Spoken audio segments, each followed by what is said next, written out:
नमस्कार, मैं Neeraj Kumar the roots of Bharat में आपका स्वागत है। मैथिली ठाकुर के बिहार इलेक्शन में जीत के बाद ये बात सभी के दिमाग में आई होगी कि मैथिली ठाकुर ने इतनी कम उम्र में जो भारत के सबसे कम उम्र की एमएलए बनी है, ऐसा क्या है उसमें जो उसको वहां की जनता ने इतना सम्मान दिया, देश की जनता ने इतना सम्मान दिया, जबकि उम्र मात्र 25 वर्ष। मैथिली ठाकुर एक सिंगर, एक यूट्यूबर और एक पॉलिटिशियन है। हम इन्हें सोशल मीडिया इन्फ्लुएंसर भी कह सकते हैं। Promoter of Indian classical music, जिसमें कि हिंदी, मैथिली, भोजपुरी, अवधी और मगही, इसके अलावा और भी भारतीय भाषाएं जिसमें मैथिली ठाकुर ने गाया है।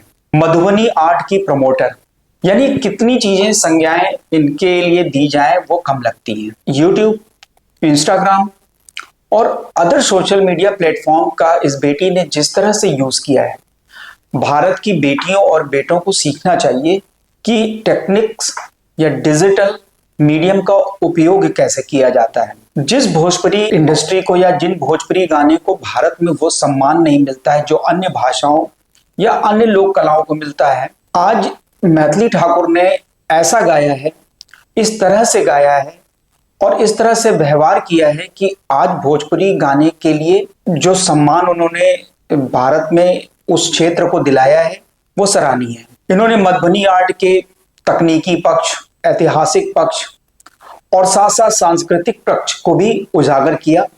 2019 में इलेक्शन कमीशन ने इनको मधुबनी क्षेत्र के लिए एम्बेसडर भी नियुक्त किया था। सीखने वाली बातें क्या हैं जो हम मैथिली ठाकुर से सीख सकते हैं, क्योंकि बात आजकल जेन जी की बहुत हो रही है।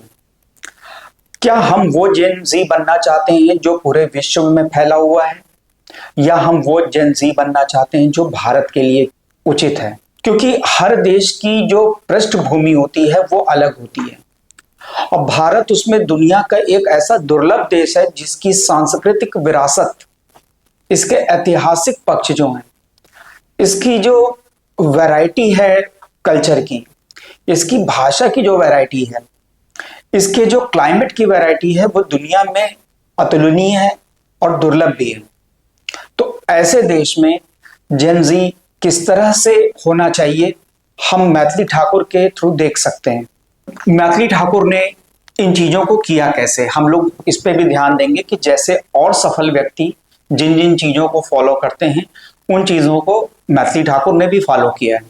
इसके लिए इनके माता पिता का भी बहुत सम्मान है। सबसे पहली बात यह है कि आज की जो बेटियां और बेटे जो पेरेंट्स की बात को इतना मानते नहीं है, उनको ये लगता है कि शायद उनको जितना पता है उतना वो पेरेंट्स को नहीं पता है। तो एक बात बेटियों बेटों को ये बताना जरूरी है कि उनका अनुभव आपको तभी मिल सकता है जब आप उस उम्र में पहुंचेंगे। इसलिए आपके माता पिता अपने अनुभव से इतने सालों को जो उन्हें जिया है, उसके आधार पर अगर कुछ कह रहे हैं तो उसको सुनना आपके लिए जरूरी है। आप उसके बाद डिसाइड करिए कि उसमें क्या उचित हो सकता है, क्या अनुचित हो सकता है, आपके हिसाब से क्या ठीक है, क्या नहीं ठीक है, लेकिन सुनना जरूरी है।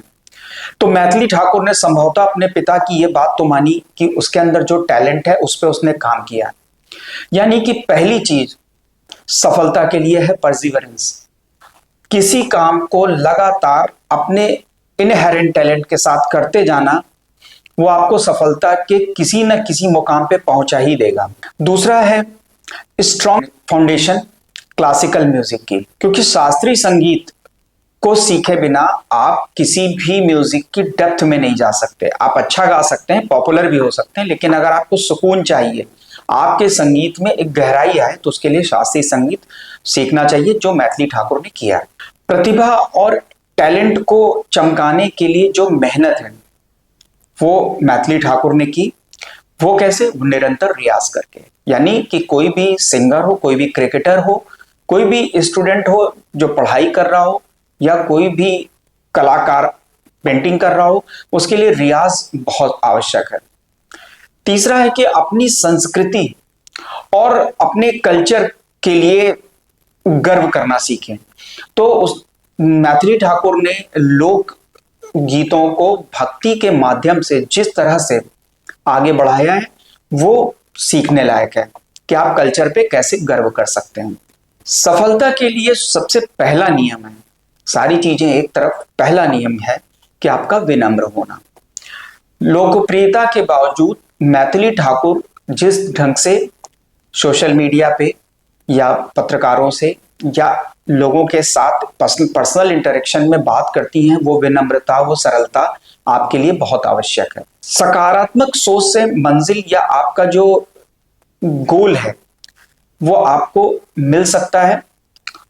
सकारात्मक सोच ऐसे कि अलग अलग म्यूजिक कंपटीशन में बाहर होने के बावजूद, इलेक्शन में पार्टिसिपेट करने के बाद जिस तरह से उनके खिलाफ सोशल मीडिया में कमेंट किए गए, उन्होंने इसको चुनौती के रूप में लिया। इसलिए चुनौती को स्वीकार करना मैथिली ठाकुर से सीख सकते हैं। डिजिटल मीडियम या कहें कि तकनीकी का हम प्रयोग किस तरह से कर सकते हैं, किस सकारात्मक तरीके से कर सकते हैं, इसका उपयोग हम सही दिशा में जाने के लिए कैसे कर सकते हैं, यह हम मैथिली ठाकुर से सीख सकते हैं। मैथिली ठाकुर ने जो मानस पथ पे चलना शुरू किया है और इस मानस पथ का प्रयोग उन्होंने अपने जीवन को, अपनी शैली को, अपने म्यूजिक की जो शैली है उसको बढ़ाने के लिए प्रयोग किया है। ये ऊपर वाले का आशीर्वाद है, ये माँ बाप का आशीर्वाद है और जनता में जो लोग उसको बेटी की तरह मानते हैं उनका आशीर्वाद है, और छोटों का जो उनके प्रति लगाव है, उनके प्रति प्यार है, ये सारी चीजें मैथिली ठाकुर को इस कम उम्र में मिली। इसलिए आज के जो बेटियां और बेटे जो अपने को जेन ज़ी कैटेगरी में मानते हैं, उन्हें सीखना चाहिए कि भारत के लिए जेन ज़ी किस तरह का होना चाहिए, उस पर ध्यान दें। इसी के साथ मैं अपनी बात समाप्त कर रहा हूं। कृपया चैनल को लाइक करें, शेयर करें, कमेंट करें और नए हैं तो सब्सक्राइब करें और बेल आइकन दबाना ना भूलें, जिससे कि हमारे वीडियो आप तक पहुंचते रहें। नमस्कार, धन्यवाद।